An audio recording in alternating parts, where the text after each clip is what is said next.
হযরত জুরাইজের নামক আবেদ, যার ইজ্জত বাঁচানোর জন্য আল্লাহ তাআলা দোলনার বাচ্চাকে কথা বলাইছে।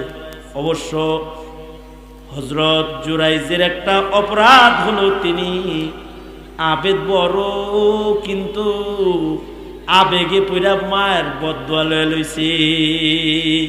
হাদিসে আছে যে উনি দুনিয়াতে গিয়ে আবেদ জঙ্গলের ধারে ইবাদত গাহ বানায়া তারপরে উনি ইবাদত করতেন। সারা রাত নামাজ পড়তেন, সারা দিন রোজা রাখতেন, মানুষের সাথে মিশতেন না, ইবাদতের গভীরে পৌঁছাইতেন। এলাকার মানুষ ওনারে এত সম্মান এত আদর করত যে গাছের পয়লা ফলটা ওনারে খাওয়াইত, ভালো খানা রান্না করলে এটা ওনার ঘরে পাঠাইত। কিন্তু একদিনের ঘটনা, ওনার মা এসে ওনাকে ডাকতেছে, জুরাইজ দরজা খোলো, আমি তোমার মা আসছি। হাদিসে আছে হযরত জুরাইজ তখন নামাজে দাঁড়ায় রয়েছে আর চিন্তা করতেছে, সলাতি ওয়া উম্মি, সলাতি ওয়া উম্মি। একদিকে আমার মা আর একদিকে নামাজ, নামাজ পড়বো না মার ডাকে সারা দিব। উনি নামাজে দাঁড়ায় রয়েছে, মা নিরাশ হয়ে চলে গেছে। আর একদিন মা আসছে, একই ঘটনা ঘটছে। হযরত জুরাইজ নামাজে আছে, জুরাইজ চিন্তা করে নামাজ দামি নাকি মার ডাক দামি। সলাতি ওয়া উম্মি, হযরত জুরাইজ নামাজে দাঁড়ায় রয়েছে, মা নিরাশ হয়ে ফিরে গেছে। তৃতীয়বার আবার মা আর একদিন আসছে, এসে দেখে হযরত জুরাইজ নামাজ পড়ে। হযরত জুরাইজরে ডাকতেছে, জুরাইজ জুরাইজ দরজা খোলো বাপ। হযরত জুরাইজ তখনও নামাজে চিন্তা করতেছে, সলাতি ওয়া উম্মি, একদিকে নামাজ একদিকে মা, মার ডাকে সারা দিব নাকি নামাজ পড়বো। হযরত জুরাইজ নামাজে দাঁড়ায় রয়েছে, কিন্তু মা রাগ হয়ে গেছে। সন্তান 3 দিন আসলাম, দরজা খুইলাম, মার চেহারা দেখলি না, জবান দিয়া বদদুয়া বের হয়ে গেছে, তাহলে বেশ্যার চেহারা দেখিস। চলে গেছে হযরত জুরাইজের মা। মায়ের বদদুয়া তো, মা বাপ যদি কোনো দোয়া করে ওইটাও আসমানে চলে যায়, মা বাপ যদি কোনো বদদুয়া করে ওইটাও আসমানে চলে যায়। এই মা আছে কার কার? মা আছে, বাপ আছে? মা বাপ যাদের আছে, হয়তো মা আছে নয়তো বাপ আছে, একজন আছে আর কি, অথবা 2জনই আছে। হাত তোলেন। আপনাদের দুয়ার ভান্ডার এখনো বাঁচা আছে, হাত নামান। বদদুয়া নিবি না, মায়ের বদদুয়া নিবি না। মায়ের বদদুয়া ইবাদত দিয়েও ঠেকান যায় না।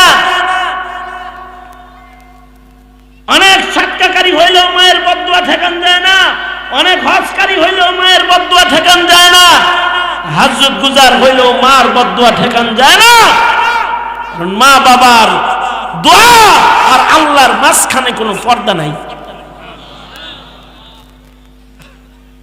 হযরত জুরাইজের মা বদদুয়া দিয়ে দিছে, বদদুয়া লাগিয়ে গেছে। ওই এলাকায় একটা জারদ জন্ম হয়েছে, অর্থাৎ যেই মেয়েটার বিয়া হয় নাই তার বাচ্চা হয়েছে।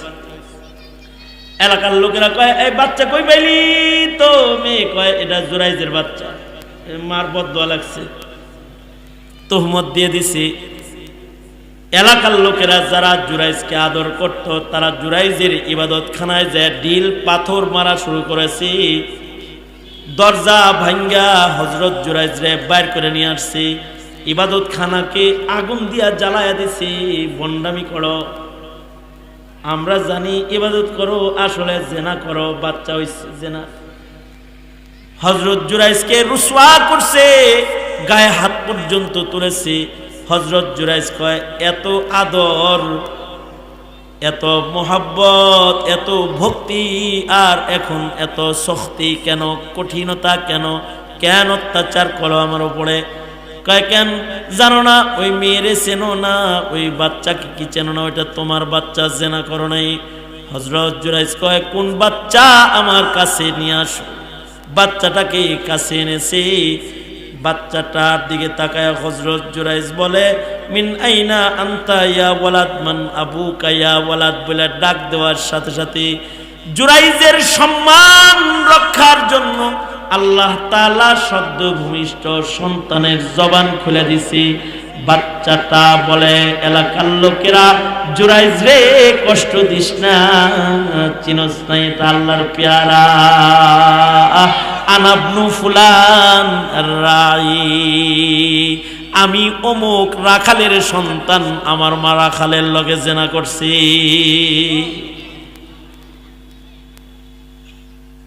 আল্লাহর পেয়ারা বান্দার ইজ্জতে যখন আক্রমণ করেছে, জবান খুলে দিছে, এই এলাকার লোক হযরত জুরাইজের কদমে পড়ে গেছে আর বলতেছে, হযরত মাফ করে দেন, বুঝি নাই, চিনি নাই, ভুল করেছি। হযরত আপনার ইবাদতখানাকে আমরা স্বর্ণের ইটের দ্বারা নির্মাণ করে দিই। হযরত জুরাইজ বলে, না না না, আমার যে ঝুপড়ি ঘর ছিল সেটাই আমাকে বানায় দাও, সেটাই আমি ইবাদত করব। উদ্দেশ্য মাকসাদ হলো দুইটা।